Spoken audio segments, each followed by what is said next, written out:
morning, everybody, and welcome to the PGRO and Syngenta Pulse virtual meeting.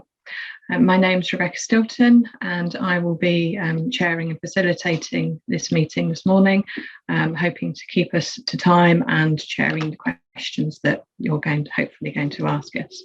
So the agenda for today, obviously myself, I'm doing the introduction at the moment. In a couple of seconds, I will hand over to James Maguire from Pulse UK, who's going to chat to us about the Pulse markets. We'll then hand over to Michael Tait, who's going to talk to us about a new era in disease control from Syngenta. We'll then move into variety selection and intercropping and the effect on disease from Steve Belcher and Chris Judge. Following that will be an IPM update and an update on trap crops and management of beetle pests and field beans from Becky Howard and Shona Duffy. And after that, we will do a Q&A session at the end. So without further ado, I will ask James if he can please share his presentation and we'll get going.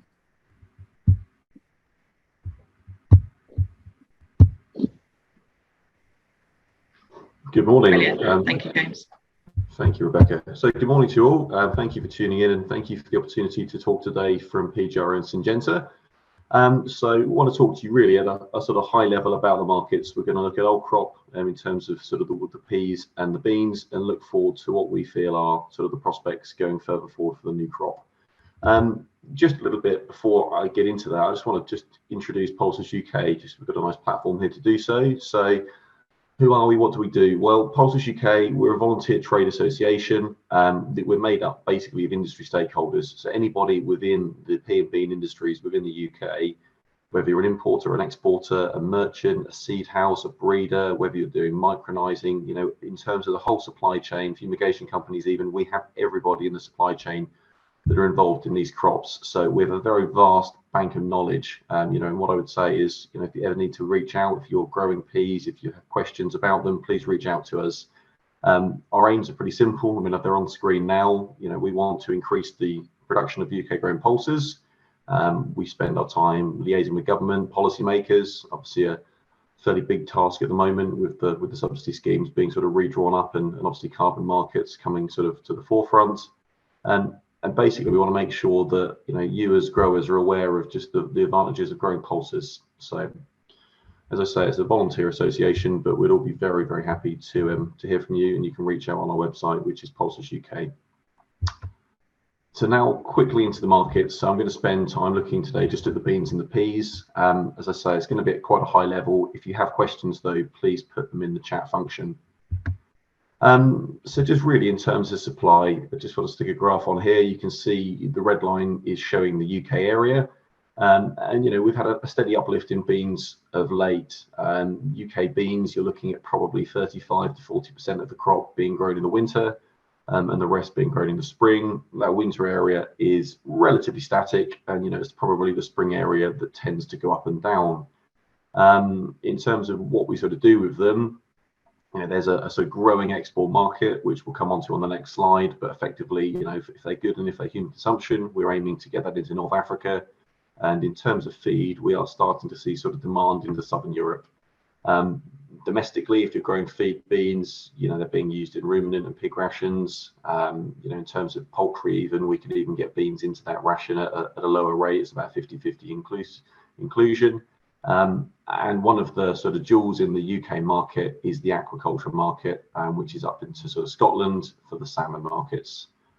But I mean, it's looking like, you know, we will see an increase in spring bean area this year going further forwards. Several reasons, one of which being, you know, as a good break crop option. Oilseed rape is still having some problems.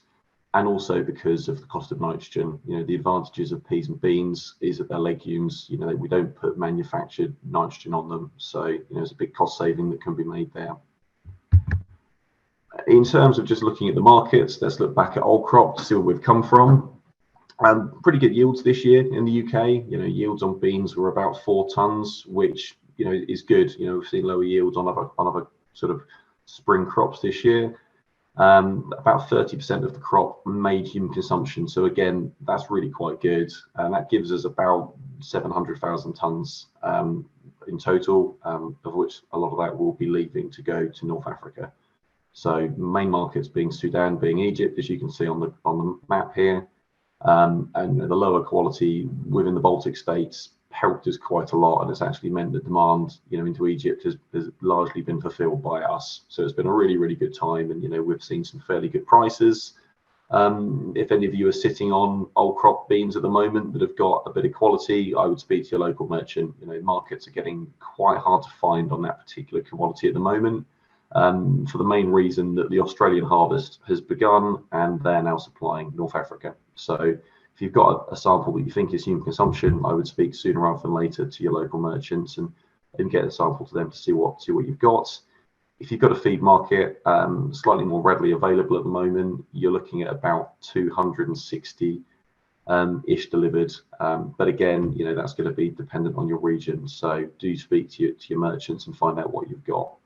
But there's some good demand there for the old crop, and all commodities are fairly high at the moment, including beans. If we look to the future, so if we look at, this is the supply and demand for the UK. If we look sort of in the top section there, you can see we're going to have a small carryover stock, but nothing too big. In terms of the area, we are predicting an increase in area. The winter area is relatively static, and we roughly know what that is because it's drilled already. In terms of looking to the springs, we don't know yet what that's going to be. We have grower intentions, but I would suggest it's going to be an increase. There's sufficient seed for spring beans, and the commodity price is high and there's good contracts out there, but the commodity price is also high for other spring crops. So we've got spring barley in the mix, spring wheat, and other crops. So it'd be useful with the farmers on here if you maybe talk about your intentions. Maybe later on we can have a chat about it, but it'd be interesting to see what growers' thoughts are. They're a good rotational break. There's obviously the advantage of no nitrogen, but we would like to think there will be an increase, about 200,000 hectares total. If you're looking to put beans in, there are contracts available at the moment.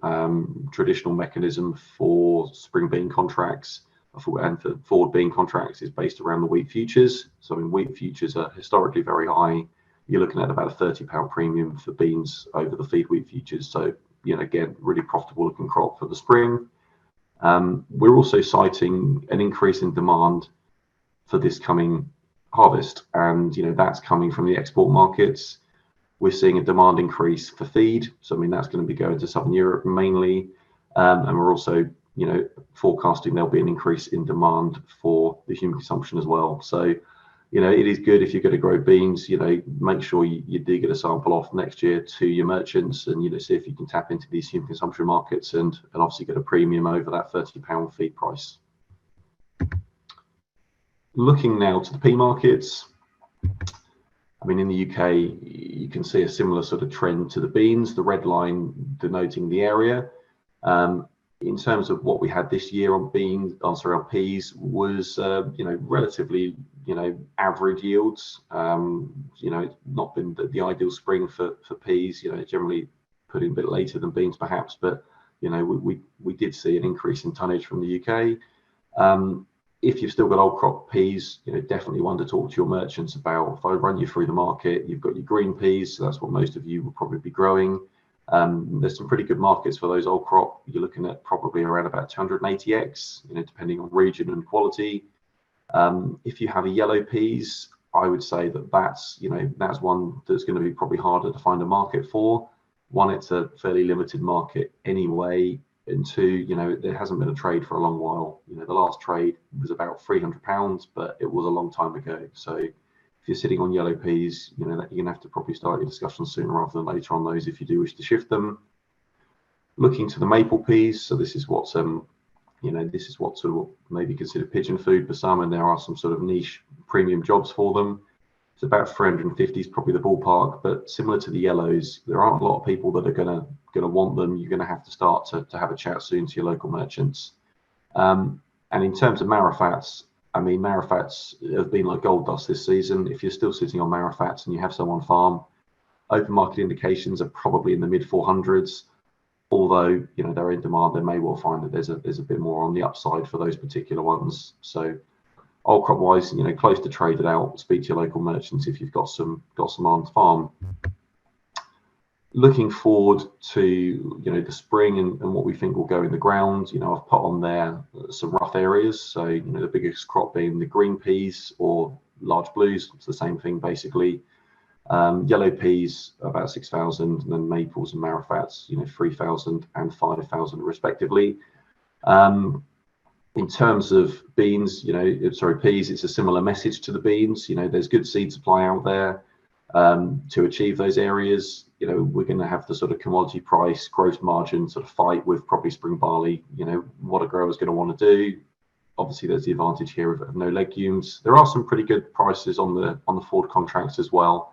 So if you're growing green peas, you're looking at probably fixed price contracts at the moment of just under the 300s, sort of 275x, something like that. And I think there's even some min-max contracts available.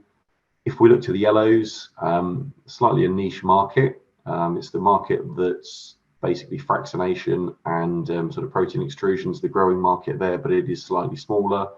You're looking at probably a 20 to 50 pound discount to the green peas, depending on sort of your location. But you might find that it's higher than that if you can get it into one of those sort of protein extrusion markets. As we look at the maples, probably about 350 to 400 is the region where you can get a contract at the moment for those. Going to be a job for a local merchant. That is the smallest pea area. It really is a niche market. So, you do want to start discussions on that, I would suggest. And if you're looking to grow them, probably don't grow them open market, try and get a contract.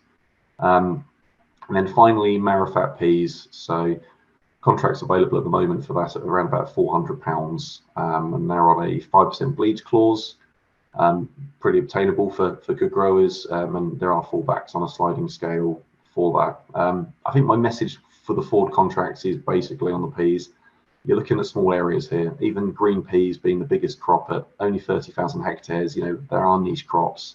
If you're going to grow them, inquire sooner rather than later, because actually, these contracts are limited in the terms of sort of total volume that will be contracted, and actually seed supply of your preferred varieties will also be limited. There's been a fairly average spring yield last year, so there isn't a huge abundance of spring seed for some of the the really top varieties. So you probably are going to get a contract, get on and look at that sooner with your local merchants.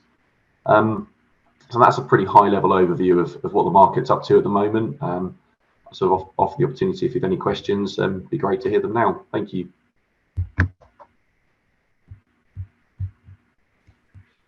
That's great. Thank you, James. I do actually have one question come in that I think would be quite good to answer now. Do you think any opportunities for sale will appear for old crop beans before harvest, or will opportunities be limited? I think for feed, there is good demand at the moment. I think for human consumption, the problem you've got is that the Australian beans are predominantly going into that market. So, in some respects, it's going to be difficult to find a market for good human consumption beans at the moment.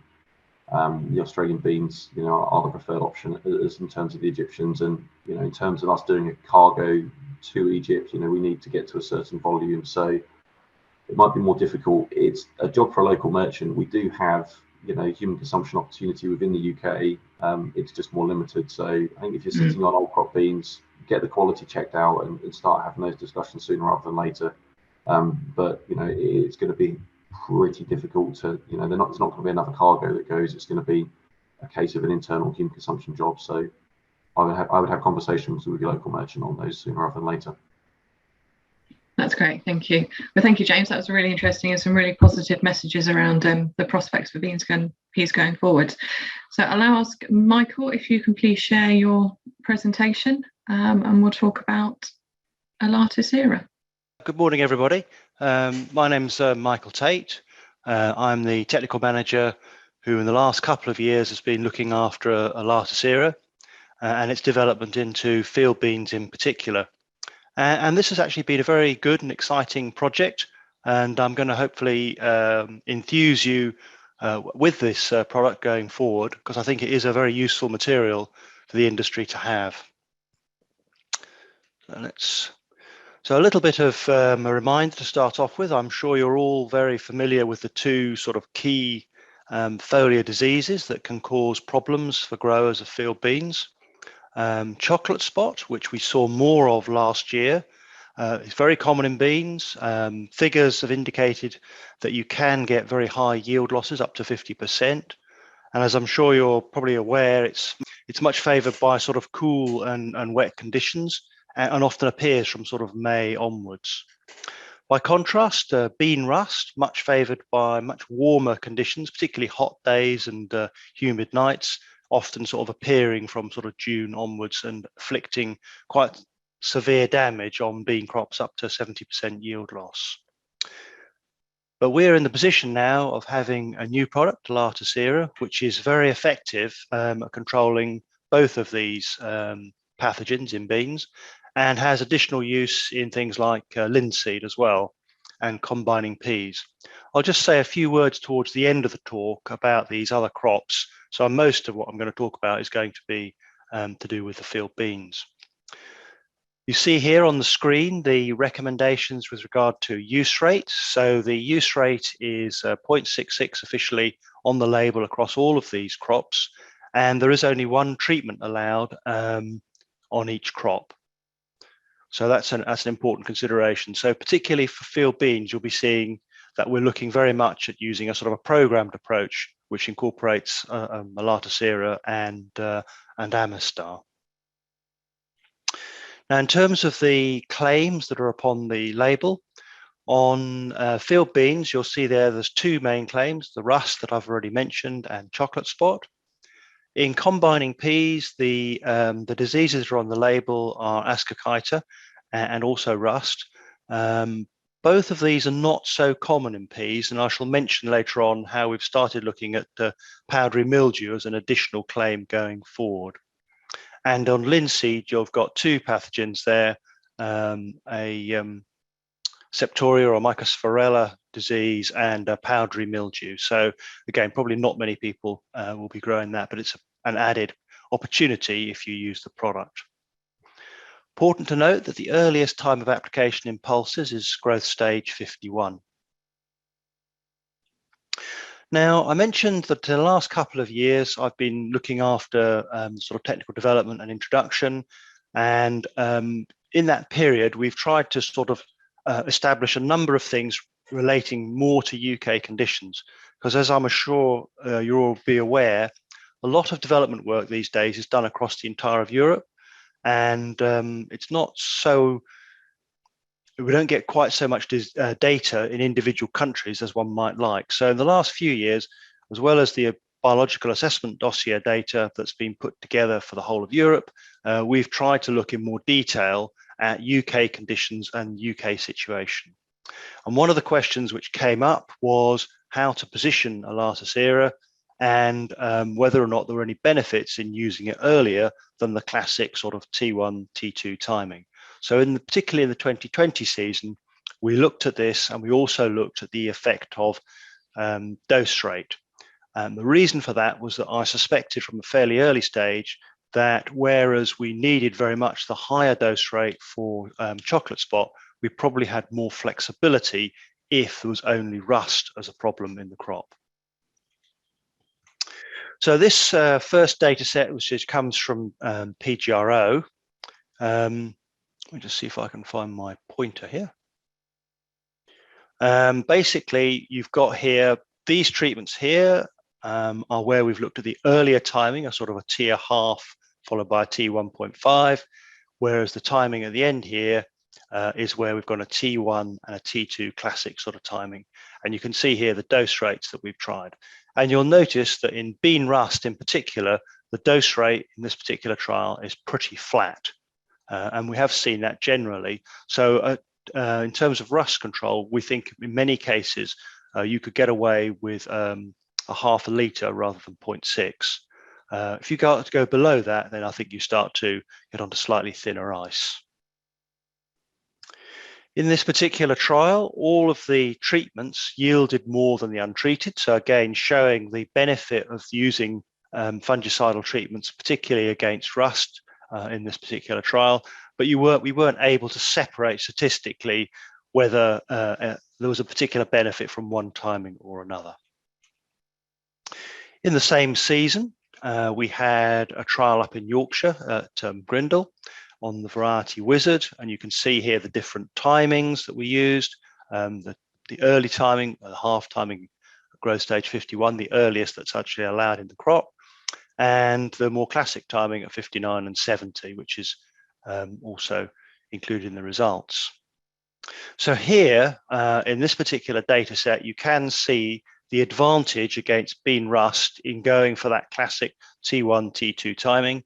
Again, you can see the effect of the dose down to 0.4, although statistically it is the same. You can see that there is a slight indication that as you go to that lower dose, you will start to lose some of your efficacy. In this particular set of trials, we compared with 2 doses of Signum at T1 and T2 because we wanted to give a very tough test for comparison purposes. Although you're not actually allowed to make, if you're using it commercially, you're not allowed to make 2 doses of Signum, but it was put in there to provide a really tough test for our combination of ELATUS and Amistar. You can see here the effect on yield. All of these sort of treatments are basically giving an uplift in yield compared to the untreated. And you'll see here that the 0.6 and 0.5 rates doing very well and giving a good increase in yield compared to the untreated, clearly significantly different. Not always easy to achieve in bean trials, to be honest. Quite a lot of error occurs in bean trials, and it's not easy to get statistically significant differences, although numerical differences are quite common. We also, on that season, this is obviously in the 2020 season, looked at comparing the margin gained over the cost of the fungicides, the margins over input costs in this effect. And you can see here that all of the ELATUS Amistar combinations at whatever rate gave a good benefit for margin over fungicide costs, certainly higher than the competition, and also showing that the best effects were achieved at this classic T1, T2 timing, rather than going with the earlier timing, which is represented by these charts here in the middle. Now, it's important, as was mentioned earlier on by the previous speaker, to know a bit about activity on spring beans. We haven't done so much trials work in spring beans, but we do have a very nice trial from the 2020 season, courtesy of PGRO, a contract trial with them on the variety links, and some really superb rust data from that experiment. Now, in this particular experiment, what we wanted to try to establish was whether it was better to start with ELATUS and follow with Amistar, or whether it was better to start with Amistar and then go with ELATUS. And as you can see, that the best activity against rust in terms of reducing the disease level came from starting with ELATUS and following with the Amistar application. Not a huge difference from doing it the other way around, but if you're looking to optimize performance, which in terms of the advice we want to give to you, we would recommend using the ELATUS and then following with the Amistar. And we put into this trial as a standard a Signum followed by tebuconazole at a standard rate. You can see there, nice disease control. The trial, unfortunately, was fairly uneven, so it wasn't really that good for trying to do yield on, but in terms of generating nice data to show a really high level of efficacy against bean rust, it worked really well. So that's a nice trial in spring beans to go with the work that we have in winter field beans. So in the 2020 season, it was fairly hot, it was fairly dry. We struggled a bit to get much data on chocolate spot. I've just got a couple of trials to show you on chocolate spot from that season, and then there is some additional data that I'll cover in a moment on work from the 2021 season, again, to give you a feel for activity against chocolate spot. So again, remember that in the 2020 season, we had this look at the timing. So these were the early timings, these were the later timings, and this was a comparison with a double dose of Signum. So a tough sort of standard. But you can see here the level of chocolate spot was not particularly high, but you can see that the applications of Amistar, of ELATUS with Amistar worked very comparably with 2 doses of Signum in this experiment, but we weren't able to show big differences between them. We also had another trial at a different site. This site is Branston. Again, not a huge amount of chocolate spot. And again, other than establishing that the ELATUS dose at 0.6 with Amistar was a good comparison in terms of efficacy with 2 doses of Signum, we weren't able to show much more in that particular season. But at least it gave us an indication that there was potentially good activity on chocolate spot, as well as the brilliant activity we'd previously seen against bean rust. So based on this work and the work of my predecessor, Simon Jackson, we concluded that although it might be attractive to think about different timing and positioning the product in different places, that the optimal timing in most cases would be to use the ELATUS era first, around about growth stage 61, 65, and then follow with your Amistar around about growth stage 69 at the end of flowering. And in most circumstances, this will give you the most reliable activity, both against the chocolate spot and also against rust. So just a bit of information now on the work that we carried out during the 2021 season. Very different year, as I'm sure you'll all recall, from 2020. We had far more cooler weather, we had more moisture, it wasn't as hot generally, and so we had very different circumstances, and it was a season that gave us much better data on chocolate spot than the 2020 season, and indeed 2019, in which we also struggled a bit with getting chocolate spot data. So this is a trial done through contract with PGRO on the variety Tundra. And you can see there the background details of when we made the application. So very much the classic sort of T1, T2 timing, and when the assessments were carried out during the season to look at the disease and harvest. So I think there's a couple of points I wanted to make from this study. Because in the previous year, we'd used 2 doses of Signum at T1 and T2, we adopted in 2021 a far more standard commercial approach, which might be to look at Signum and Custodia, and this is looking at the level of chocolate spot. And I think you can see here why we think that the best way to use ELATUS era, if you've got a chocolate spot issue, is at the full dose, because you can see that as you go down the dose rates, you are getting a slight drop off in efficacy. And you can see at the end of there, we included using ELATUS era followed by Custodia or tebuconazole as a comparison with the Amistar. So you can see here not a little bit of difference in terms of the efficacy, but very, very close in terms of the efficacy against this disease in this particular PGRO trial. There weren't significant differences on yield in the trial, but the highest yielding plots in the experiment were the ELATUS era, the full dose, followed by Amistar. They gave the greatest uplift in yield, although we couldn't show a statistical difference in this particular experiment. There were, however, some differences in the boldness of the grain or the size of the grains, which may in some cases be important to you. And here, again, using ELATUS era followed by Amistar gave larger or heavier grains seeds than the other treatments. So that's possibly useful depending upon your purpose in growing the crop. An additional piece of information that came from that site with PGRO was an indication, the first indication that I've seen in our trials of some activity against Stemphillium. And you can see here again that the full dose had the best effect here with Amistar, and the other one that worked well was with Custodia. So both of these treatments giving a nice effect against Stemphillium in this trial. Obviously not a claim that's on the label, but perhaps some additional background information, if this is a problem that you have. We ran a couple of our own in-house trials in the 2021 season. The first of these was at Stockton over in Warwickshire on the variety Tundra, and I'll just give you a bit of the information on that. And the other one was at Rougham, which is over in the east of England.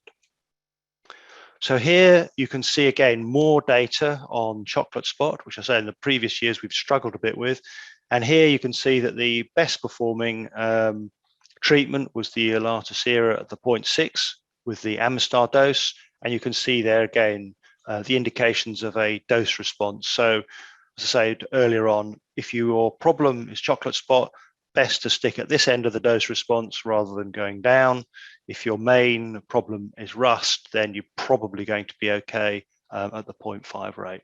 And here you can see the comparison with Signum and Custodia with our offer.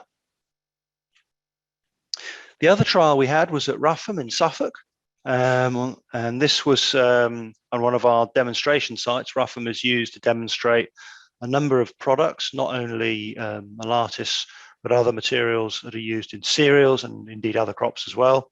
But this experiment worked particularly well in the 2021 season. So I've got a few slides to show you on this. This was an assessment of chocolate spot in the middle of the canopy, in the sort of middle canopy. It wasn't the top of the plant, it was right down, sort of lower down, where it's much harder, obviously, to get spray, to get control. And I think one of the things I like about this is I think it demonstrates very clearly the effect of dose and the importance of maintaining for chocolate spot the full dose with the Amistar to maximize your capability to control the disease.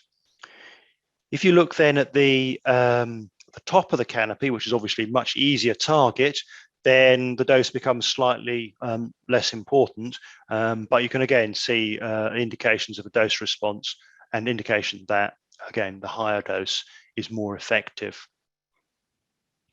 So overall, we've developed quite a nice data set with chocolate spot after a bit of a shaky start when we had seasonal conditions which didn't really favor chocolate spot at all. We've now developed quite a nice package and are very confident that this product works really well on both these key diseases. Just a few pictures here from that particular site. You've got here the untreated. You've got here the combination of Signum followed by Custodia. Here you've got your half a litre of Amistar, half a litre of ELATUS followed by Amistar. And then you've got, 0.6 here and the half a litre up here. And then this is the combination with ELATUS and Custodia. So again, just a few pictures there taken to show the way the products have worked. This is just to show that at the same site, we also got some very nice rust data. And again, as we've seen in virtually every trial which we've included the ELATUS era, it works brilliantly against bean rust. We took these to yield, and the highest yield in the trial was from using the 0.6 with Amistar, and that was different from all the other treatments. So that was, again, fits very well with the fact that we are very active against both the chocolate spot and against the rust. And I've done a very sort of crude calculation here, just looking at what the margin over the fungicide cost would be at that site. And you can see there that in this circumstance, you've got a very good return on using that fungicide combination. Clearly, that's not going to happen in every case because it depends a lot on the yield that you get from the plots, and plot yields can be a bit variable. But I think it does indicate that there is, it is very effective, it is very cost effective, and in most circumstances, it will deliver a good return. So that really kind of concludes what I was going to say in terms of the data we've currently generated on field beans. I'm just going to say a few words about work on combining peas. As I mentioned right at the beginning, we do have 2 claims on the label, but these aren't really big UK issues. As I mentioned earlier on, a lot of this work is done so that we are able to cover the whole of Europe, and elsewhere, Ascochyta and rust may be more of a problem, but not such a big issue here. So in 2021, we did the first of our trials looking at trying to control powdery mildew. And we made a very simple trial, really, a comparison with 2 doses of Thiopron sulfur. And we put in just ELATUS era on its own at 0.4 or at 0.5 of a litre per hectare. And this is the data from that PGRO trial. You can see here that there was quite a lot of mildew develop on the untreated. Those 2 doses of thiopron have done an effective job, but I think what's encouraging is that the single dose, only one timing of ELATUS at 0.5 also gave a very good result. Not quite as good as going through twice with the thiopron, but at least you know that it does have good activity in a powdery mildew situation. And we will be planning to try to do some further experimental work in the coming season to try and look at this in more detail to see whether there are other combinations or ways of using the product that may still improve efficacy a bit further. Finally, I've had a few questions. It's always the same. You do a lot of work in field beans and you get questions coming back about linseed. For those of you who are interested in linseed, there are 2 claims on the label for septoria control and for mildew control. These trial data are from French trials, but they are in the maritime zone. So they would have been put into CRD as part of our package. And you can see from here, this data is presented slightly differently to the other charts I've shown you. This side of the line, you've got the level of disease. So there's roughly 20% disease in the trials here, the 3 trials that were done. And you can see here, this is the level of control. So the ELATUS at the recommended dose is giving around about 85% control. And against the mildew, same sort of situation. You've got quite a lot of pressure in these trials, over 40% damage to the plots, and you're getting about just under 70% control there with ELATUS. So that's just a bit of additional sort of information on a minor crop. So just to try to sort of summarize and wrap up a little bit, we have a very strong data set over a number of years now, showing that it's really excellent product for controlling rust in both winter and spring beans. Particularly last year, we've been able to add in some really strong chocolate spot data, showing that we're certainly comparable to the current market leader, which would be Syngenta. You'll see from the costings that you can work out for yourselves that we believe we're better value for money against these 2 pathogens than the current market leader, so more cost effective. You've seen earlier on that we recommend this 2-spray approach using your ELATUS at the T1 and following with Amistar at the T2 as being, in most circumstances, the most reliable way to get optimal control. And we've seen that you can possibly start using the product for powdery mildew in combining peas, and we will be looking to try to build on that with some further data in the 22 season. So it's a nice flexible product used on a number of different crops, good value for money, and we think it offers the industry a real sort of opportunity to think again about how they control disease in crops going forward. So that sort of concludes what I was planning to say formally, but if there are immediate questions, I will try and answer them. Otherwise, we'll have the session later on. That's great. Thank you, Michael. Right, there are a couple of questions. We've got a few minutes before the end of your session, so I'll just do a couple of those quickly before we hand over to Steve. A question was, what rate of signum was used in the trials? Can you remember? All I can remember is we used the recommended, the label rate. I can't think of it off the top of my head, but the trial was set up to basically give a stiff challenge to ELATUS, so we used the recommended label rate. Yep. And the same with the Custodia, would have been used at the recommended label rate. So we weren't trying to be clever with the doses. When you mentioned Custodia, there was another question asking what ELATUS rate was used when followed by Custodia. We only used it in one of those trials. There's one treatment in the trials in 2021, and we just used the recommended rate, the 0.6. We didn't, we only looked at rate response with Amistar, and we didn't look at it. I think we originally put in the Custodia really at the request of some of the distributors to have some knowledge on how that worked. We just kept it very simple. And can you remember the rate of Amistar that was used as the second spray? I think it was a litre. Lovely. And it's been asked a couple of times actually whether there's any plans to expand the era label into vining peas, broad beans, etc. We don't have any on-label plans to do that. However, if that is something that the industry is looking for, etc., then that may be something that could be possibly explored down the EMU route. Sorry. Yeah. No, that's absolutely right. I think they are regarded by CRD as different crops. You need specific residue packages, etc. But because they're relatively small crops, it might be possible to do it down the EMU route. Indeed. Yeah. Those are the ones that I've just picked out for a second. There will be more at the end. So thank you very much, Michael. That was very good, very useful. And that was now going to hand over to Steve Belcher, and he's going to take us through some variety selection updates. Okay, good morning, everyone. Welcome to the meeting.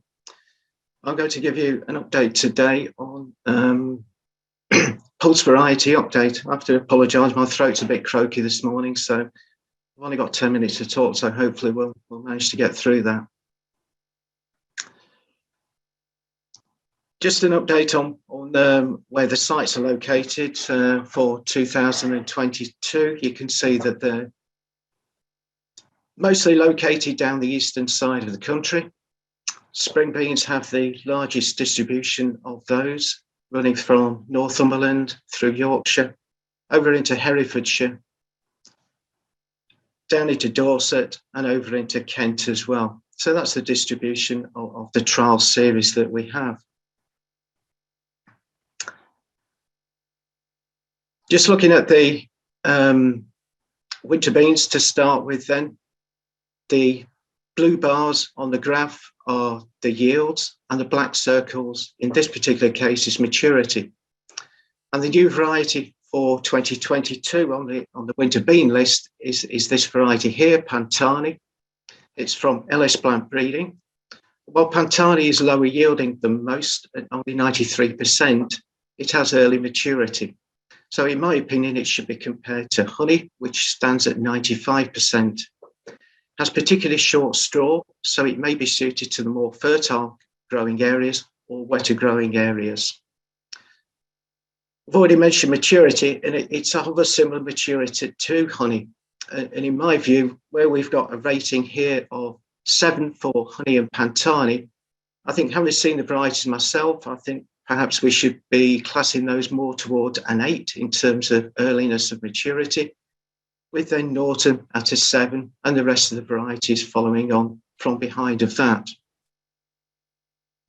Otherwise, Vespa continues to perform well in trials, top yielding at 108%, and that's closely followed by Vincent at 106%.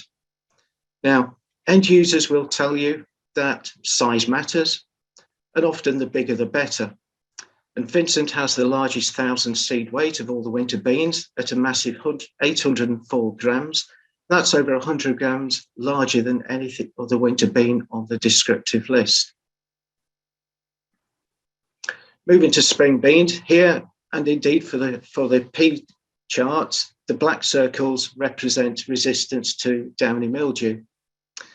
For the spring beans, there are no new additions to the list for 2022, and all of the varieties, with the exception of Marispeed, are pale Highland, which is black. Additionally, varieties Victus, Tiffany, Allison, and Bolivia are all termed LVC varieties. That's low vicine, convicine type, but they're still pale Highland as well. Variety Links, after being in second place on the descriptive list in terms of yield for 2021, goes back to the top of list for 2022 with a yield of 106%. And that's very closely followed by Genghis and Stella at 105%, Daisy at 104%, and Capri and Macho at 103%. Yukon and Marispeed retain their very good ratings of 8 for downy mildew resistance. Links drops 1 point from the 2001 list to a rating of 7. But I think Links has perhaps been a little bit hard done by there through rounding, when the disease ratings are rounded, it's been rounded down to a 7 as opposed to an 8 in 2021 list. LG Viper, that has a rating for 6 for downy mildew, but it also has a very good resistance rating for rust at a rating of 7. But although we've got limited data for rust, LG Viper does come out the better of the varieties currently listed.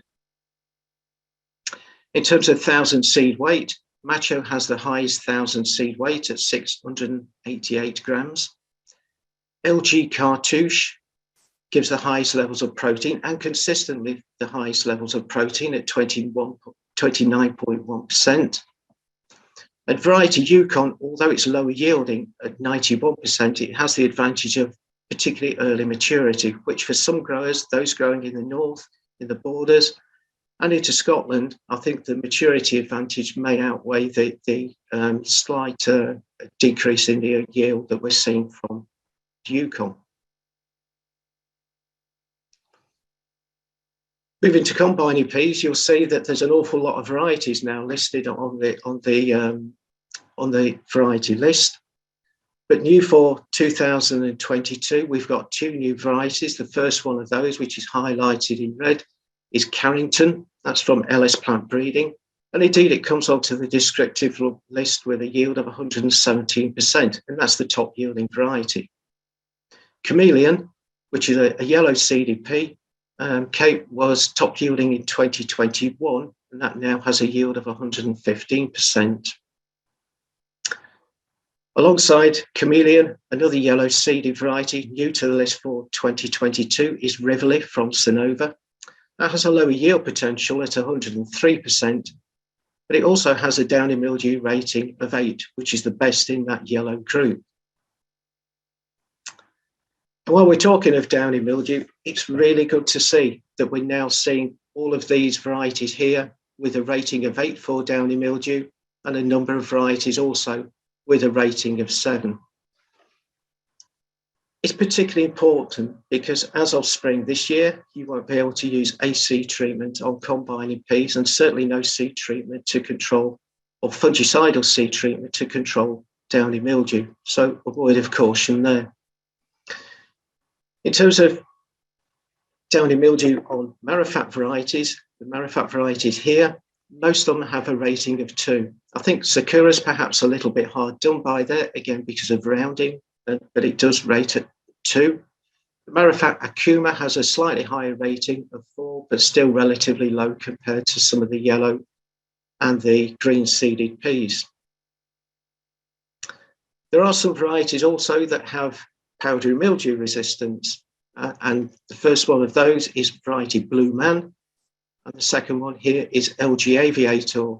Both of those have, in addition to powdery mildew resistance, have very good resistance to downy mildew also. A third variety, which we've rated also with a high resistance rating to powdery mildew, is Greenwood. I wouldn't rate it quite as highly as Blue Man or LG Aviator, but it's certainly much better than most varieties currently on the list. As with the beans, size matters. And for the yellow peas, Orchestra has the largest 1,000 seed weight at 311 grams. In the green seeded varieties, Stroma, 309 grams. Greenwich, a little larger still, at 320 grams. And finally, the marrowfat variety Akuma rates at 405 grams, and that's even a little bit larger than the standard marrowfat Sakura at 311 grams. So finally, a reminder of whereabouts you can get more information, because I realise this is a very quick run through of the varieties. You can look in the previous edition, the winter version of the PGRO magazine. There are full tables in there. Look on the PGRO website, where you can download the descriptive list both in PDF formats and in Excel format. And here I've got presented here the Excel formats. If you download the Excel formats, then you're able to firstly filter the material or filter the varieties that are of particular interest to you. So if you only wanted to look at varieties that had LVC in the beans, you're able to do that and not have to look through very big long list. They're also available on the app in a more limited format, and the app is available for download from the Apple Store or from the Android Play stores as well. And finally, thank you all for your attention. As you'll have seen, there's a great number of varieties now, particularly on the P list, but the bean list is also getting larger as well. But there is no shortage of new varieties coming into trials, and indeed for 2022 trialling, we'll have 5 new pea varieties, 5 spring bean varieties, and 4 winter bean varieties. So once again, thank you all for your attention, and look forward to any questions at the end of the session. Thanks a lot. That's great. Thank you very much, Steve. So if we can now ask Chris Judge, if you can please share your presentation, and we'll talk us through intercropping. Perfect. Thank you. Okay. Perfect. Smashing. Okay, welcome everyone. I'm now going to be talking about some of the intercropping work we've been doing at PGRO, specifically focusing on the disease data we've been getting, because intercropping is quite a big topic and it'd be a lot to talk about if we covered all the yield data we were getting as well. So first of all, just a bit of a reminder of how intercropping works. So intercropping is the cultivation of 2 or more different crops together in the same field.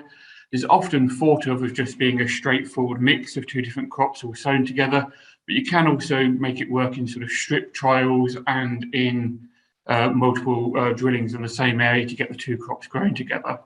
And there's been a lot of interest in this over the last few years, with lots of people doing different studies on different combinations of cereals and pulses and things, often with the aim of having the nitrogen fixation from the pulses going straight into being helping get a really good cereal crop out. But here at PGRO, we've been more focusing on how will you do your population rates and design your intercrop experiments to get a really good pulse crop out of it, rather than looking about how you best support the cereal.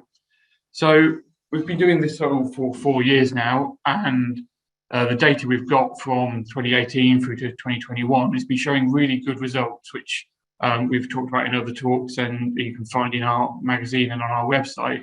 But the result that keeps consistently being really good is getting a really good land equivalent ratio, or LER. So this is based on comparing the amount of land needed to grow both crops together versus if you got the similar output from monocrops.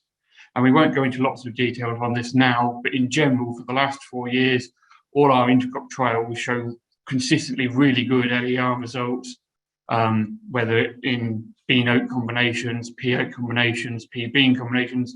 Usually, slightly depending on population rates, we're getting LER results above 1, which is what you're looking for it being an improvement over growing things separately. So in general, our data is really promising for the technique in general. So why would you do some intercropping work? As I said before, you've got this, you're using land more efficiently, I just spoke about, but there's also benefits in terms of crop stability.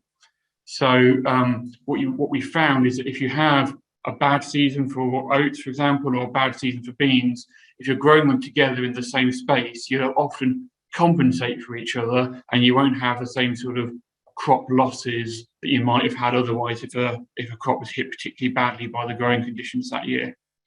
There's also benefits in terms of weed suppression, particularly if you get quite competitive growth from one crop you're using in an intercrop and less competitive growth in another. You can help sort of keep the weeds at bay until your secondary crop is taking off. But the thing we're going to be focusing on now is the lower disease levels that you can get in intercrops, which may let you get away with some reduction applications. And in general, if you're thinking about the cereal component of an intercrop mix, you're already going to be getting a reduction in applications by not applying a fertilizer, perhaps, because you're gaining the benefit from having the pulse in there. Thinking of disease more specifically, we're going to be focused mainly on bean rust today, but other work in general in intercrops has consistently shown that you often get good disease reduction by growing 2 crops together. So I'm quoting a sort of a meta-analysis of 200 different studies. In about 3/4 of them, where you get disease in an intercrop field, you're getting less disease and you're seeing an equivalent sole crop planted nearby. And there's a couple of different reasons, theoretically, why this would be happening. One is a lot of diseases are already known to have a relationship with population rate. So if you're sowing intercrops at a lower population rate when combined with something else, you're already going to be seeing any sort of population effects and disease spread because you're doing that. But even if you are sowing at the same population in an intercrop that you would do in a sole crop, there's also evidence that disease is reduced. And this is probably due to either a barrier effect or a microclimate effect. So a barrier existing that if spores are being spread around, there's always a good chance it's going to hit your other crop in the field rather than landing on the vulnerable leaf material. And thus it's going to be kind of blocked from having that successful interaction and spreading slower. And again, intercrops are going to have very different dynamics in the canopy, may have different temperatures, may have different humidities, and that can reduce certain diseases. So specifically thinking about bean rust, research into it has shown that there's lots of other countries where beans and cereals have been grown together and seen reductions in bean rust in comparison to sole crops. There have got some countries listed on the screen here where this has been done, though obviously when we've been looking at it, we're trying to look at the UK environment, UK population rates, UK farming practices, and trying to see if we still see those reductions in our conditions. So here I've got some of our trial plots. So we've got some bean and oat mixes here, and some pea and oat and pea and bean mixes that we've been doing on these little 10-metre plots at our site at Stubton. And obviously we've got the yield and agronomic data for this as well available elsewhere. But particularly in 2020, we got really good rust infection at this site, and thus we were able to get some really good data out of it. So we'll just have a look at that now. So we've got bean rust at the side of this graph, and along the bottom, we've got the different population rates that we were studying to try and work out what different populations of the two crops are working most efficiently. So on the left here, we've got the sole crop beans coming in at about 80% rust infection. And then moving sideways from that, we've got our first three where you've got the beans sown at a lower rate. And you can hopefully see that we're going across from 250 oats with it to 125 down to 80. As you can see, as the population of oats is decreases, but for the beans, the amount of disease goes up, which is sort of showing that the greater volume of your non-host species is leading to less disease being present. Same over there on the right, where we've got the bean rate set at 50, just like the sole crop. And it's really interesting to see that even when the population of beans is kept the same in the intercrop as it was in the sole crop, you're still getting a really significant reduction down from 80%, down from 20 to 40%. So this isn't just a result of there's less beans there, so there's less vulnerable area. It is due to, as I said before, sort of barrier effects of the oats getting in the way and stopping spread from happening as easily throughout the canopy. Obviously, it's one thing for things to work in a smaller trial plot, and it's another thing for it to work at a field scale where you've got much more sort of opportunities for novel infections and you can look at things in larger blocks. So we've been doing some strip trials, strips in a big field down in Kent with Andy Howard, who's been very good to host these for us for the last few years. And here we can see his site where we've got a big strip here of a fully mixed bean oat intercrop. And we also got him to test some of the other ways of doing intercrops with us. So here we've got some alternating rows where we've got different rows drilled of the beans and oats. And we also got him to try some different sort of strips. So you're not going to be having as direct an interaction between the oats and beans in a setup like this, but hopefully you're also still getting less spread of disease throughout the field because it's only got these sort of corridors, and then hopefully going to have the oats breaking up the bean rust from moving around as much. So looking at this data, again, we've got different populations along the bottom and then the bean rust up the side. Here we've got, again, it was 2020, so it's quite good conditions for bean rust. So we're getting about 45% level infection in the sole crop in the same field. Moving into then the strips going sideways, that we've got a decent reduction even when they're just got this sort of effect, even though they're still kind of effectively little mini sole crops just separated by the strips, we're still getting much less disease in those strips in comparison to the section of just sole crop. Looking over there at those alternating rows, again, you can still see the effect that we saw in our little trial plots, that as you up that rate of oats from 65 to 100, the level of disease goes down even more. And it does seem to be quite consistently that the amount of your second crop that's in there that then might be causing any blocking and things, as the population rate goes up as your non-target crop, the disease level goes down. It's also worth looking that both the strips and this alternating were done at oats at 100. And so you can see that the tighter pattern of the alternating rows rather than the alternating strips has lowered the disease down to 10% from about 20%. Also on the end here, we've got a fully randomly mixed set all sewn together. And even though that's got a relatively low population of oats compared to the others, with only 45 oats per square metre, it's comparable to some of the ones with the other structures that had far more oats, kind of showing that the fully mixed setup is what is getting the best results for the different styles of intercrop. So we did a second trial down there in a different one of Andy Howard's fields. And this, we saw really striking differences between getting about 30 to 35% in the sole crop, down to like 1-2% in our intercrops in the same field. So obviously, if that was really consistent every time you did intercrop, that would be fantastic for keeping crops really, really clean. The thing to say about this set of data is that this is one of the fields where we had a poor bean crop and the oats sort of compensated in the field. So this set of sole beans wasn't very happy in comparison to the other trial I just showed. And because of that, then the beans in the intercrop were fairly small and setting less pods, and the oats were sort of rising up and taking over them a bit.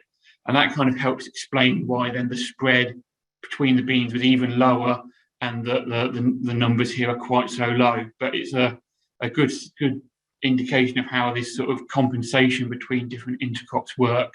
And we've got more details on that coming out in our latest magazine. So drawing some of that together, so there's those 3 trials that I've just discussed with the different rates of rust that we got there, so from 80 down to 30%. But for all of them, in the intercrops, we were getting significantly less rust, even though they were in sort of different parts of the country and different field setups. And it's showing that we're getting quite a good benefit from doing the intercrops, just in terms of disease, even if you're not looking at the land efficiency or anything else.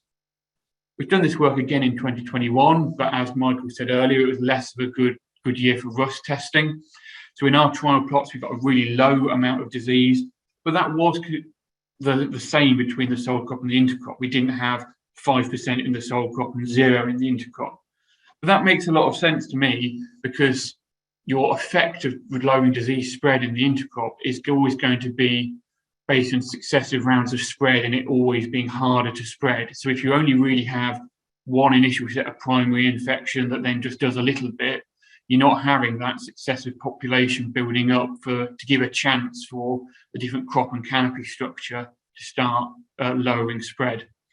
And we did the same strip plots that I just showed you as well last year, and there wasn't really any disease worth scoring there. So yeah, so this is oat pea interactions, looking at powdery mildew. So in our trial plots, we got about 33%, going down to then sort of 10 to 20% in intercrops pea.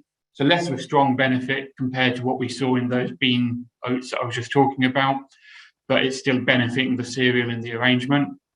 And then in this year's strip plots, we saw quite variable results. So had some strips, certain populations going down to only 1% mildew, and some of them were even worse than the sole crop oats. So that's sort of just emphasising the point that we are still looking at disease infection. It can be a bit random. If you set up different areas of the field to test different things, you may get a hot spot in one area just due to how diseases infect fields and how you get different loci and things. It's also a bit of a sign that just because you set up an intercrop, it's not necessarily going to definitely knock all diseases on the head in comparison to sole crops. But still, the fact that we got 1% in some strips was still quite promising that there was possibly something going on there. Just wrapping up, our intercropping work at PGRO showing good results, both in this disease stuff and in the LER stuff that you can find available from us elsewhere. We've seen good disease reduction benefits in UK conditions, so the bean rust benefits that we were seeing is comparable to work that's been found elsewhere in the world.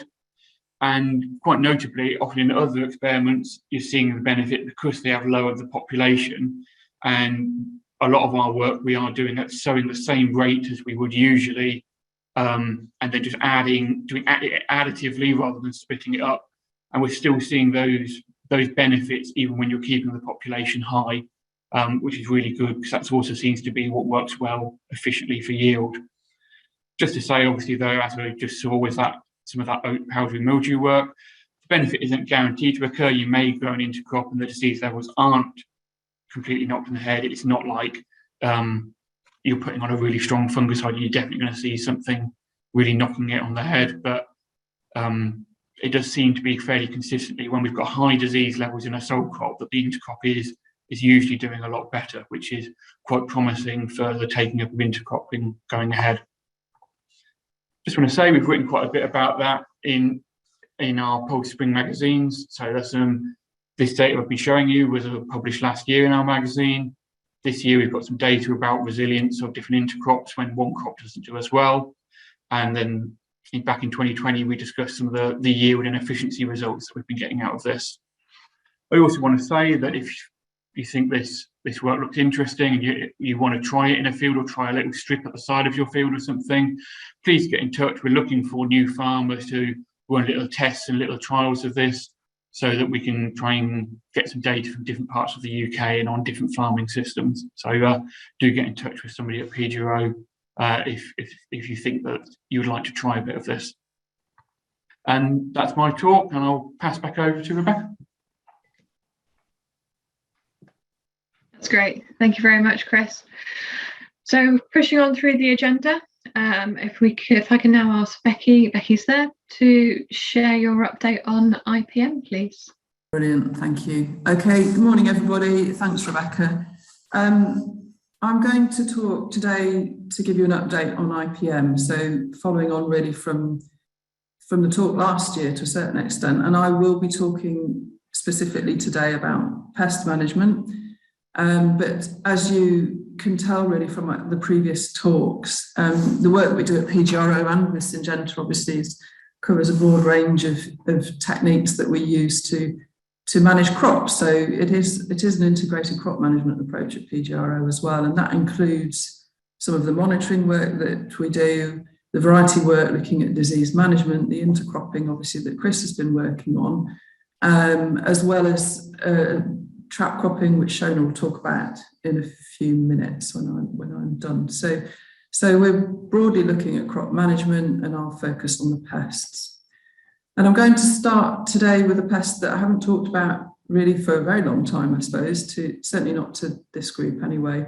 And the reason we're working with PMID is because until recently we've had a good monitoring system for PMID, and it's become unavailable. So we've been asked by Ferricin, which is a company based at Rothamsted and Koppert, UK, to sort of reinvigorate the PMID system. So we've been validating this system in 2021. And PMID is a pest that affects mainly vining peas. It can affect combining peas as well.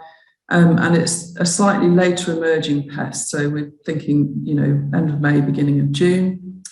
And the midge are overwintering as cocoons in the soil, and they emerge as temperatures increase and affect the crops that are just reaching this enclosed bud stage.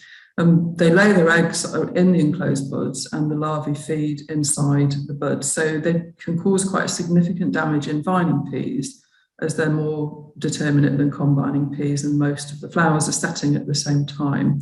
So when we get these large influxes in very intensive pea growing areas, yield can be very severely impacted. So we've been looking at the trap system to make sure that the pheromone's being manufactured correctly and is working well for us. And also it's given us an opportunity to really look at the activity of the pest in more detail. So what the trap system does is it has 4 traps per system placed in the previous year's pea field. and that's checked quite regularly, 3 times a week. And as soon as we start seeing pea midges in traps, we usually get these high thresholds of 500 midges per trap quite quickly. And as I said, the susceptible crops are those at the enclosed bud stage. Now, looking at data from 2021, we've historically thought that pea midge activity is quite short, over a few days really, but what we can see from the sites that we've had in Yorkshire in 2021 is a prolonged sort of period of activity really. Now the boxes at the top here are the sites. So we've got 7 sites in Yorkshire, which is a big area of pea midge activity. And you can see when we look at the graph that we've got a period of really 2 weeks of activity, which is slightly more than we'd normally expect. And at some sites up to 4 weeks. So we'll continue the work in 2022 to see whether this is just a one-off, due to slightly cooler conditions in 2021, or in fact, whether it's a pattern that we need to consider going forwards in the future. What we do know is that using the threshold that we have and using standard insecticide treatments such as lambda-cyhalothrin in this case, that our timing of management is still correct. And we advise that sprays are applied when we know that we've got our midge threshold and when peas are setting those very first enclosed buds. And you can see from this figure here, we've got sprays applied at as soon as we saw the midge threshold, and that's here at growth stage 16, also starting at that enclosed bud stage, and then at weekly intervals after that. And what we can see is that at the enclosed bud stage, we're getting the best level of management using lambda-cyhalothrin, but we're getting quite good levels of control when we go a little bit earlier. But if we leave it, we are then not controlling the pest particularly well. There are a few other things that growers can do, if possible. It's not always easy, but ensure that your pea crops are not too close to the previous year's crop. If it's possible to practice larger scale rotation with neighbours, then that can help, because they are moving into those peas that are quite close to the previous year's infestation. And I think if you're concerned that you might be seeing this in combining peas, we can help obviously, and you might want to consider using this trap system, which will be available for this year from Coppet. Within the same project, we've had the same issue with pea and bean weevils to a certain extent, in the sense that we've not been able to get hold very easily of the pheromone for pea and bean weevil and the trap system. So what we've done and what we'll be doing in 2022 is looking at the pheromone that's being produced by ferricin to make sure that that's working, so that this trap system will become more easily available to growers. You're all quite familiar, I think, with pea and bean weevil. I've talked about this quite a bit in the past. It's an early pest, so it's emerging from field margins in early spring, from February onwards really. And again, the traps are going into the previous year's crop. You're monitoring those very regularly, and if you haven't grown legumes before, put them in your current crop or your planned crop. Check those 3 times a week, and your threshold is 30 weevils per trap. And susceptible crops are those that have emerged in the last 10 days or are going to emerge in the next 10 days. And I strongly advise that people use trap systems, and I'll give a good indication when I'm talking about pea moth actually is what the benefit of it really can be. The pea moth monitoring and forecasting system is a really well-established system, and is available either as a castellation trap, which is this bucket type trap, or as a delta trap. And we put these out in early May now. What we found over recent years is the activity is shifting forward slightly as the climate warms. And 1 trap system per 50 hectare block of peas is sufficient. And then again, monitoring these 3 times a week, and your threshold for combining peas is 10 moths in a trap on 2 occasions. The critical thing with pea moth is forecasting the point at which the eggs are hatching on the crop. So pea moth fly into a flowering crop, they lay their eggs, and then it takes a few days for those eggs to hatch. Now that can be, 10 to 15 days sometimes. And what we're trying to predict with the PGRO model is exactly when that's going to happen.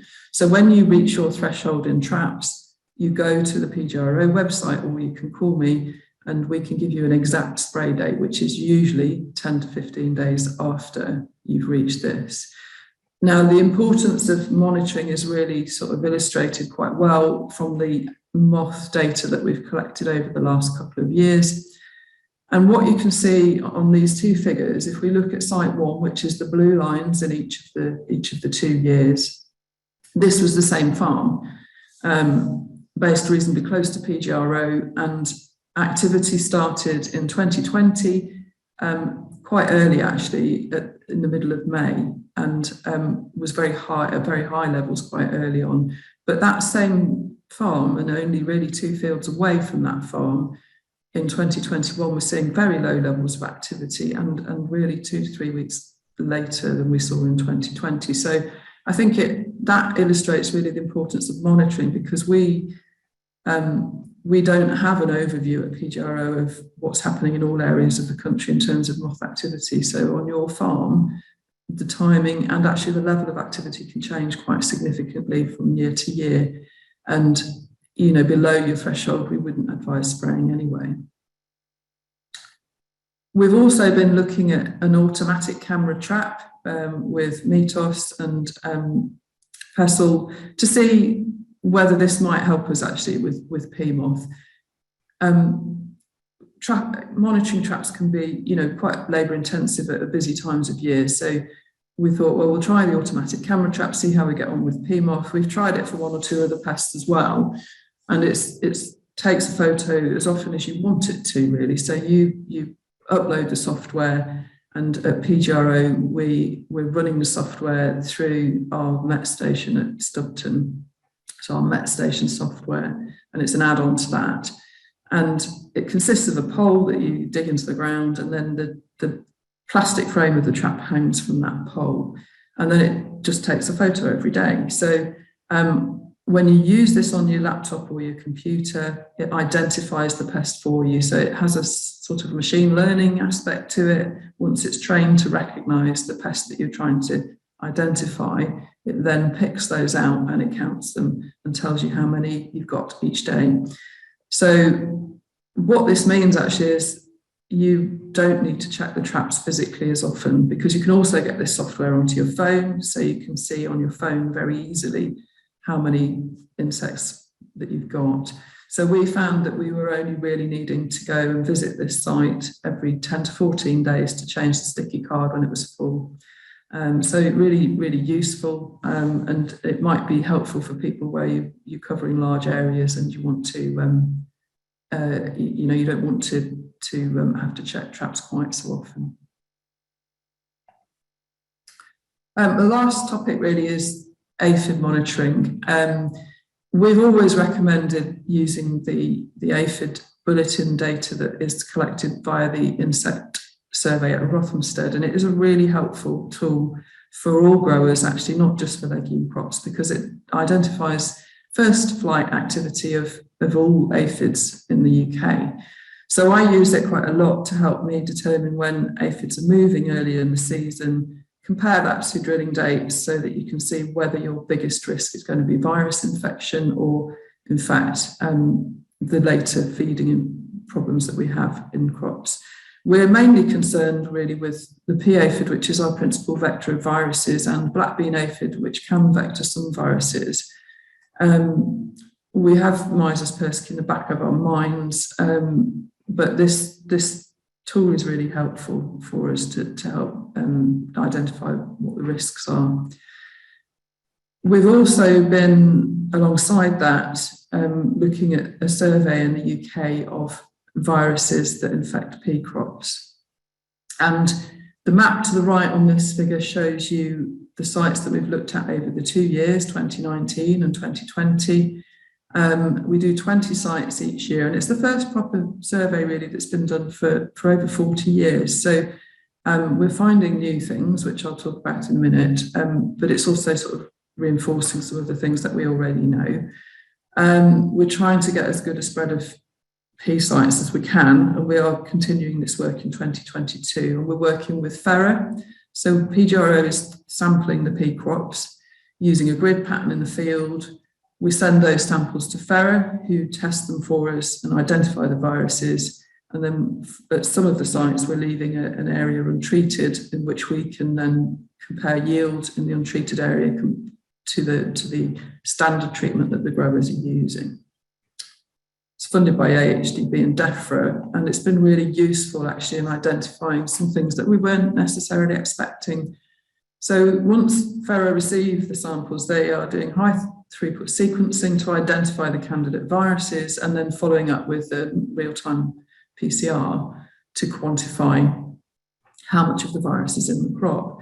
And the most common one that we've seen actually over the 2 years of data collection is turnip yellows virus, which we didn't know about, although as it turns out, it has been present in pea crops for about 10 years, possibly more. And we know that because FERA keeps samples that we've sent them over the years in their freezers, and they pulled some out from, I think it was 2007, took a look at those and found that they had turnip yellows then. Peonation mosaic virus is the second most common one, and then we found in 2021 pea seed-borne mosaic virus at a few sites as well. Brand new viruses that we're looking at are pea necrotic yellow dwarf virus and soybean dwarf virus. We don't know much about those. They're not present in many sites, and pea necrotic dwarf virus is the first finding of that was in 2021. So the overall aim of this project really is to improve our understanding of what's present, what might be likely to be vectoring these viruses into our crops, and then to improve our management advice to growers. And as I said, that will continue in 2022. So I'm finished. I'm going to hand back to Rebecca for a second and answer questions if anybody has any. So I'm just going to finish screen sharing, Rebecca. That's great. Thank you very much. Could I ask Shona to share her presentation, please? So just before I go and launch into what we did this year, there's a bit of background into some work that came before this. Optibean is a project that some of you might be familiar with. We finished this work in 2016, and the results are still on our website for you to look at. So obviously there are loads of things that came out of that project, one of which was looking at Bruchid damage within crops. So we had early sown crops and later sown crops, and we were able to compare the Bruchid damage in each of those. And it turns out that earlier sown crops got absolutely hammered compared to the later sown crops. So that was interesting. Following on from that, there was also a bit of a trend towards noticing that Bruchids didn't seem to be as well controlled in very high years where there was a bit of a problem there. And then also looking on from that, we did a quick investigation in 2019, whereby we drilled some beans which were sown on the 29th of January. These are spring beans, and some other beans to compare against that were sown at the end of February. So although there's only a month in terms of sowing date, we did actually notice from the graph there that there was a 50% reduction in the Bruchid damage between those two dates. Ikaga are the company which are sponsoring this work that we're doing. This is the first year of 3 years. We probably wouldn't normally tell you first year results because they wouldn't actually be so exciting, but these are really good results, so we're going to bang the drum about these. Ikaga are a company in Sweden who sponsor work into organic crops and medicines as well. So what we actually did in this year was we looked at 3 fields which had very different approaches to insecticide using and their trap crop arrangements. Field A, or Farm A, had a strip of legume-rich pasture which was long-term sown, and he is more of a regenerative farmer and uses no insecticides whatsoever, hasn't done for many years in fact. Before I talk about field B, we'll go to field C, which is the opposite end really. We had a strip of spring beans which were sown in late January, and compared that against the crop which was sown at the start of April. He uses integrated farm management and has more of a conventional spray programme. And farm B, we compared lucerne as a trap crop, and his approach to spraying is somewhere in the middle of the both of those. In saying that there were different spray regimes, actually, when it came to it, there were no insecticides applied in 2021. If you look at the site layout for this, you can see there's two fields, field 10 and field 9. We put lures in bait traps into field 10. There was 40 of them in total, and for each bait trap station we had a weevil trap which was looking at pheromones which attract the weevils in, and also a Bruchid trap which is more of a plant volatile, which is what we wanted to do, is try and keep the all the pests within this trap crop area. Off the top of that, we also had 5 sample transects which looked a little bit like this. We sampled from the trap crop area, and then we did 5 metres, 10 metres, 20 metres and 50 metres. I will just say that all the results I'm talking from now are from farm C, which is where they put in the early sown spring beans compared to the later sown spring beans.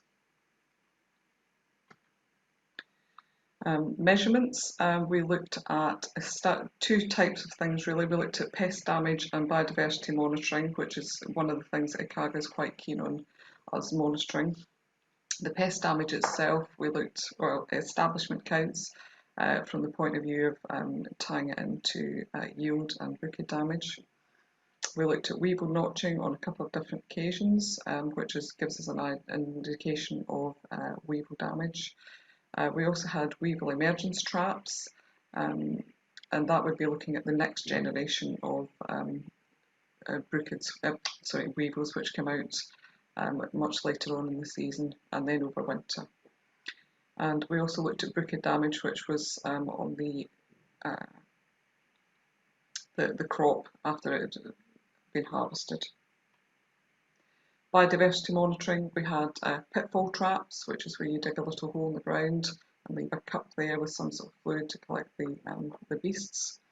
And then sweep netting, which basically monitors what's actually in the crop at that time.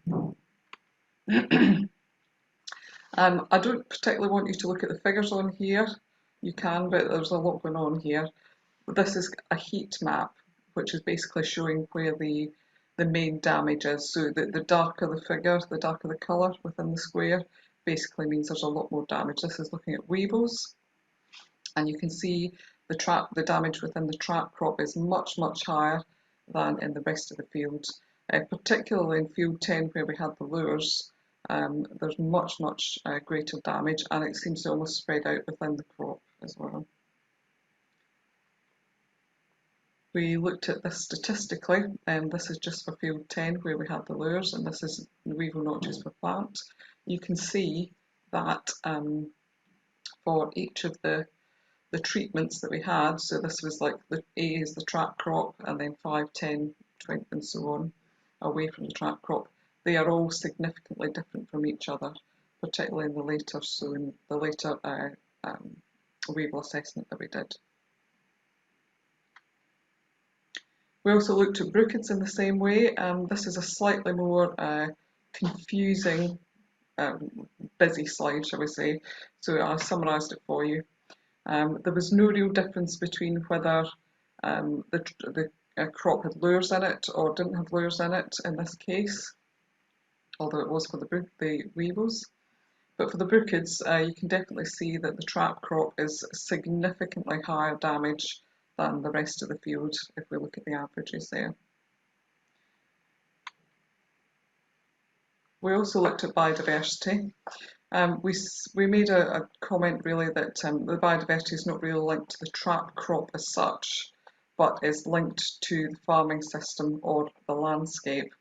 But you can see from here that Site A had much less weevil and bruchid damage as a whole, but of course he's the one who's not using any insecticides, so I don't know what your thoughts are on that. Whereas C, although none of these sites used insecticides, the ones which did have a normal spray program had much higher levels of weevil and bruchid. If we look at pests versus beneficials for each of the sites, sites B and C, where they do apply insecticides, although they didn't this year, it's very much the orange is equivalent to the beneficials and the blue is the pests. You can see the pests actually outweigh the beneficials in both those cases. However, Site C, where it's more a regenerative farming approach and he hasn't sprayed insecticides for many years, it's swung the other way. So we've got a lot more beneficials compared to pests. There's a couple of pictures there of the beneficials that you hope you would find in your crop. We're going to make a few changes, as you always do when you're doing these kind of projects. We're going to focus more on farming system A and C because they are at the opposite ends of the spectrum, if you like, and we're getting good differences and being able to compare the two sort of systems. And I think at the end of the day, we will actually get some very clear messages that we can give to both types of growers actually.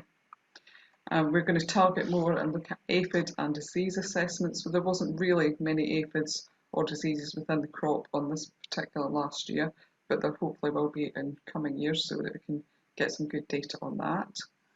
We're going to look at the effect of the trap crop further out into the field, so we're going to go out to 100 metres this year. And we're going to do a few more comparisons, particularly on Site C, and we're going to look at whether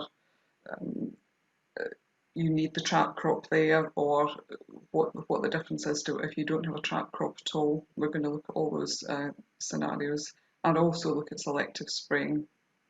So that's a case of if we spray it, are we able to control it? Obviously it's a bit of an issue within this part of the UK, trying to control bruchids, but we'll have a go anyway and see what results we get. The last thing that remains to be said is just to say a big thank you to the lovely growers who let us do this work in their farm this year, and thank you to Ikaga for sponsoring it.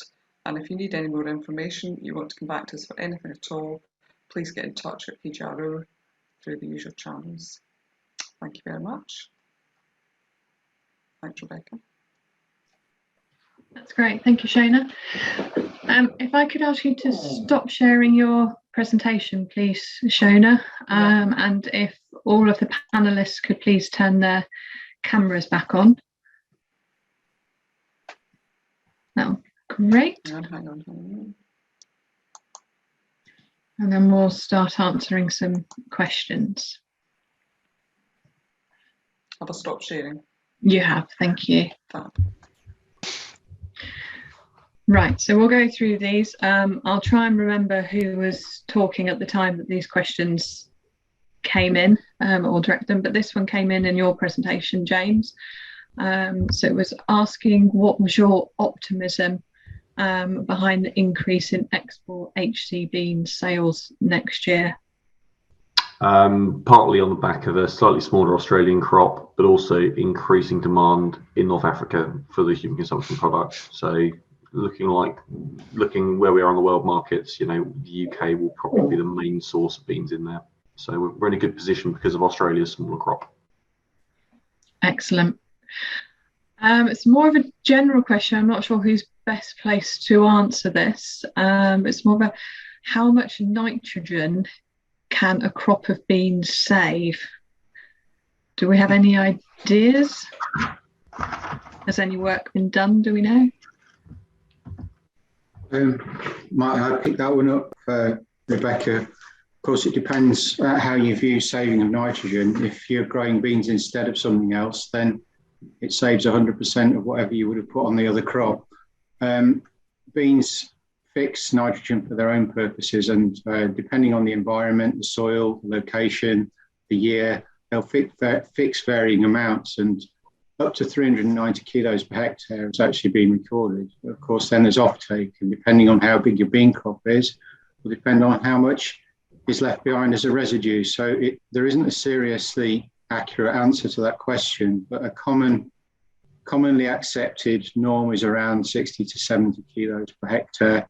Residual nitrogen is left after the crop. And of course, that's really relatively slowly, because it requires a biological degradation of the material that's left behind, roots, nodules, straw, etc. Okay, lovely. Thank you, Roger.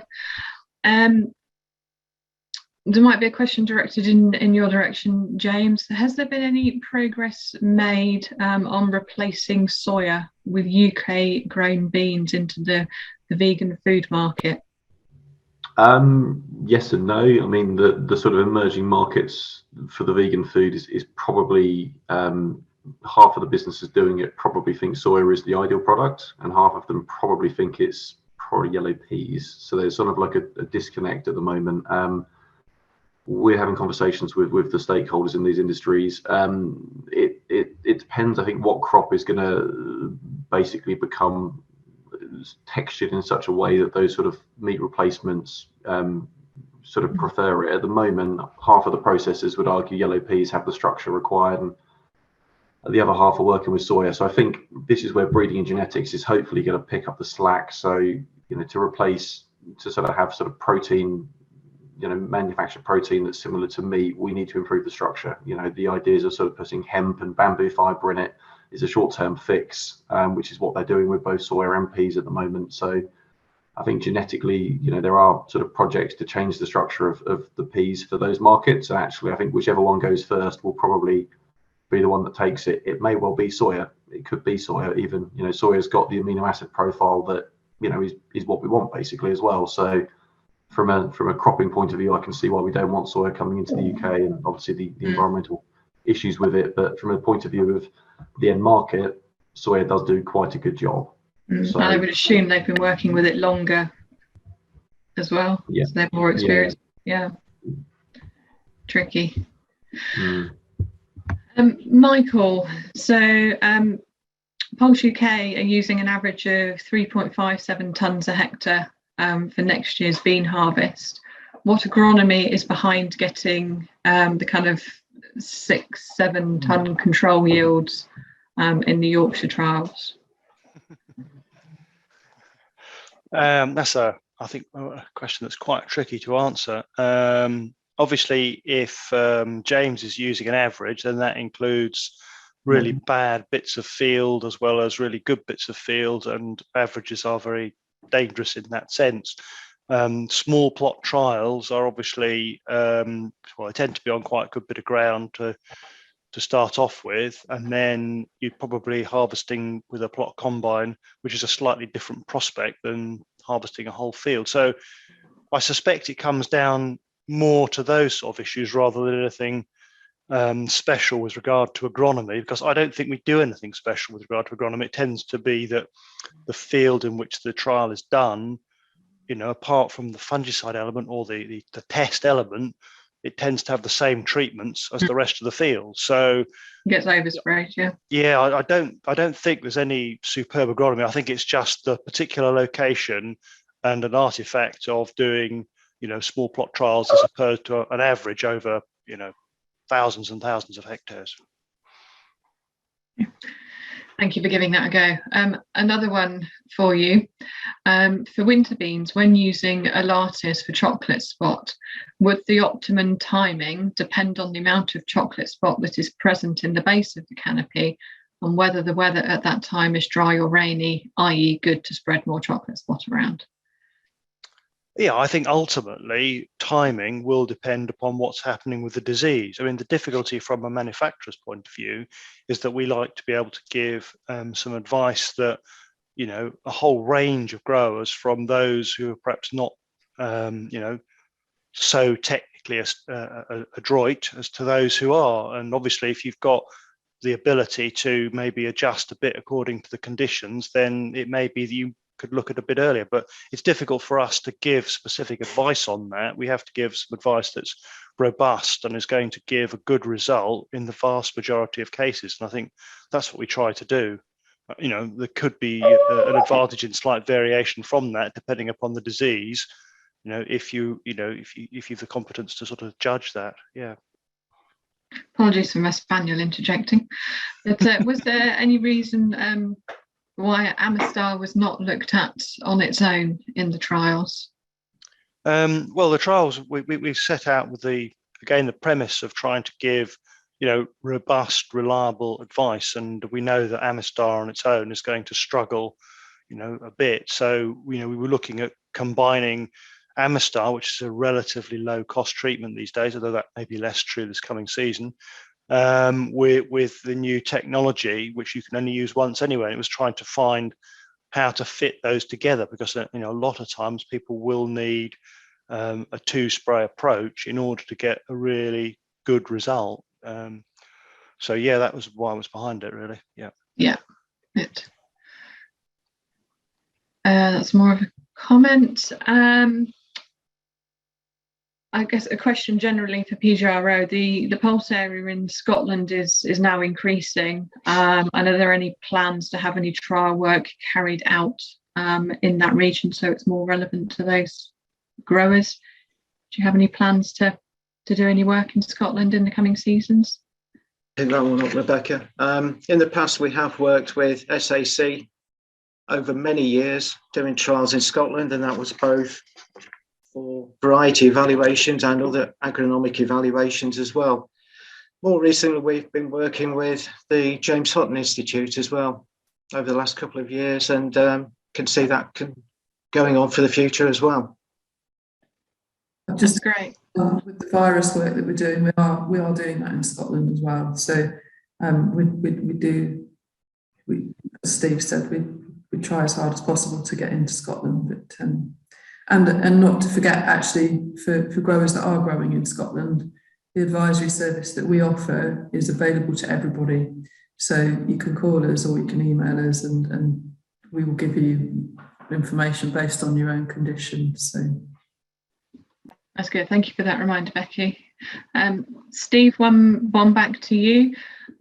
With respect to development of new novel pea products for human consumption, will pea protein content become more important? Can agronomy changes boost the protein content of peas? Certainly protein content will be important and become more important in the future as well. And peas and beans are relatively high in protein. I think more it will be a case of maintaining the levels of protein by keeping the crop healthy. Not particularly sure that you can increase the levels of protein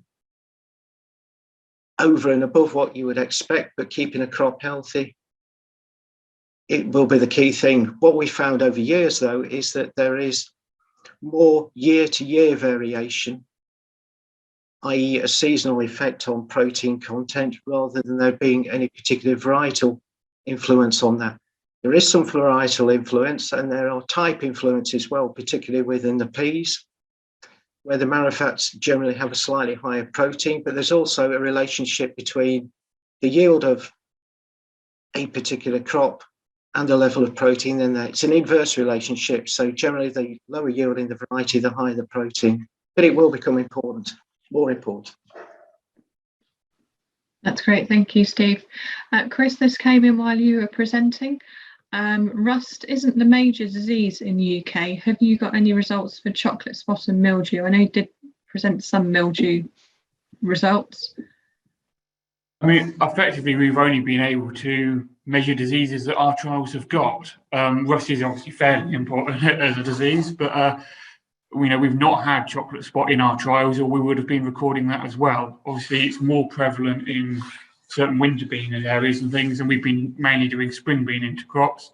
So if somebody wants to try and offer to host some winter bean and cereal work to try and get some better chocolate spot data, I mean, feel free to get in touch. But otherwise, we're continuing this work, and any year that we get chocolate spot and things, we would be recording it and analysing what we get out of it. Yeah, I'll certainly echo your comment, and we've struggled to get chocolate spot in our trials successfully over the last couple of years. So, yeah, feel your pain. Another intercropping one. How does intercropping affect following rotational choices? I mean, effectively, you have used up your pulse slot in your rotation. You know, if you do a pea bean intercrop, that's using up your pulses. But if you're putting it with a cereal, you're obviously not going to want to follow it with peas or beans or anything, because you're going to be, you know, making any soil issues and soil diseases and things much worse. So yeah, you effectively do need to treat it as if both things have gone into your rotation, and, you know, don't follow it with anything that you otherwise wouldn't if you'd grown a sole crop of either of those in those fields. So it does make your rotation planning a bit more complicated, but there's plenty of crops around, and you should be able to plan accordingly, I would think. Another one for you. With respect to nitrogen nutrition in intercrop situations, is it known if the legume actually does release some useful N into the soil while growing for the non-legume to use, or is the situation that the legume does not use any soil N, leaving it all for the non-legume to use? We haven't in our trials been measuring soil nitrogen before and after or anything like that, or looking at nitrogen content in the cereal we get out of it. But I think lots of other people studying intercropping have been looking at this, and I think the studies do show that you are gaining quite a big benefit in the cereal in terms of available nitrogen, both in soil tests and then in nitrogen availability in the final product. But that is just from other studies I've looked at rather than work that's done at PGRO. I don't know if Steve wants to clarify that with any of his knowledge on the topic. So there was a paper published in 2020 looking at some of this. It doesn't actually state where the nitrogen comes from, although it does make a distinction between either soil-derived, biologically derived nitrogen, or that coming from the soil or adding nitrogen. But what it does state is that there seems to be a stimulation between the complementary use of N for the cereal and the legume. The cereal is taking it from the soil, the legume is fixing the nitrogen. The root nodules tend to be active and don't start to decay until towards the end of flowering, at which point it may start to release some nitrogen then, but that is relatively late in the season, which could then be used by the cereal crop. What we have found is where we haven't put any nitrogen on, the oats have still yielded well. We've had, apart from the disaster of last year, which was down to grazing of the oats rather than anything else, we've had anything between 4 and 6.5 tons of oats with no nitrogen added. And how were the crops established? What kind of cultivations were used? So for our little trial plots, we've been sort of power harrowing ahead of them, and then we've been establishing both crops at the same time via mixing the seed and just putting it through the trials drill together. Obviously, for the stuff down in Kent that Andy was doing with us, he just sort of worked the field as he was going to be working the land anyway. But I think Steve knows more about how he set that all up to make that work. So I think I'll pass over that. Yeah, so the trials that we've had in Kent are on no-till soil, so no plough, no inversion, and direct drilled into that. Works well for them down there, and as you've seen from the pictures that Chris showed, it's been done mostly as a random mix, but also we've been trying more recently alternating rows and in 3 or 6 metre strips as well, but mostly in a random mix. Brilliant, thank you, Steve. Right, to switch tact, a question for you, Becky. Do you know if the automatic camera trap's been tried for midge? I've not tried it. I think it would work because it's a similar sort of design in a way to the Delta trap, and it's got a sort of a funnel through it, really, basically. So it could be tried, and obviously that would help the vining pea group managers, particularly, not having to. If was it a group manager? Well, if it was a group manager that asked the question, or vining pea grower, then obviously contact me directly, and we can find out about getting one in place. It was actually more of a brassica man, but we won't dwell on that. I don't see why it wouldn't. It's some things it's not so good for, but I actually think the smaller insects it's pretty good, actually. And the ferret for pea midge is excellent, so I think it would work. I suspect the thinking is potentially around Swede midge as well, which in theory would work. Yeah, from what you're saying. So yeah, I think so. It's worth trying, definitely. One for Shona. In your trials, did you think about the prevailing wind direction could have had any effect on your trap crop study? Have you plotted onto the trials the prevailing wind while interpreting the results? No, but the trap crop was really quite long. It was like 400 metres long in this particular case. So, I mean, we can look at that data. I don't think it would have had any influence, certainly not on weevils, possibly on Bruchids. Yeah, but we'll have a look at that. I'm still sticking to the trap crop. What percentage of total bean acreage would you recommend as the actual trap crop? So the field that we looked at there, the field 10, was a massive field. It was about more than 10 hectares. What we didn't do, and we will do this year, is we'll compare it against a field which hasn't got any trap crop in it at all. I would like to hope that all we would be able to do would be just to put one strip along the bottom, and that would protect the field, but that may not be the case. So that's the kind of area that we're going to look into for future years for this project. Okay, lovely, thank you. We've got time for a couple of more questions, I think. Bit more of a general question. I don't know who can answer this one. But how reliable are the foot rot tests for peas? Do we know?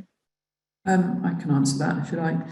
They are quite reliable. We've been using it for many years, and actually in the last 3 to 5 years, there's been a lot of refinement in terms of how they're carried out and how the results are interpreted. So we're very happy with the reliability of the test as it is, and it's a morphological test. We're not using molecular tests at the moment. So it's a sort of a person evaluated test, if you like. So I'm very happy with the accuracy of those tests. Yeah. Brilliant, thank you, Becky. This might be one for you, Roger, potentially. Obviously, people are finding it very interesting, the information on intercropping and all those things, and people are assuming that this will become obviously something sustainable choice in the future, and will it become part of various elm schemes? Do we have any information around that at the moment, or is that still very up in the air? You're on mute at the minute, Roger, sorry. Yes, if I can just reach down to the left here and get out my crystal ball, I'll share the elm scheme knowledge with you all. We're looking at it because it is a topic of hot scientific research all over Europe and in other places. And with the decreasing amount of available agrochemistry that we have within agriculture and the need for sustainability, resilience, etc., we're just looking at all angles that might help growers now and in the future. And there's certainly some progress, and I think some really positive messages coming from the work Chris and Steve have been doing over the last few years that show it has got a place, and it's not without its difficulties, of course. And one of them is post-harvest separation and marketability of the crop you produce. So it's work in progress, and hopefully we'll continue to report on this in years to come. Yeah. James, I think you might have a comment. Well, I was going to say, whether it's relevant for elms or whether it moves into the sort of the voluntary carbon market, whether it works for one of those, but if it doesn't work in elms, I think for the voluntary carbon market that's starting to emerge, it's going to be really, really important. That's great. Well, I think that's brought us bang on to 11 o'clock. So I'd like to take this opportunity to thank all of our presenters. Very interesting presentations this morning. Thank you very much for putting all those together. And we hope to see you in the flesh in the very near future. Thanks very much, everyone.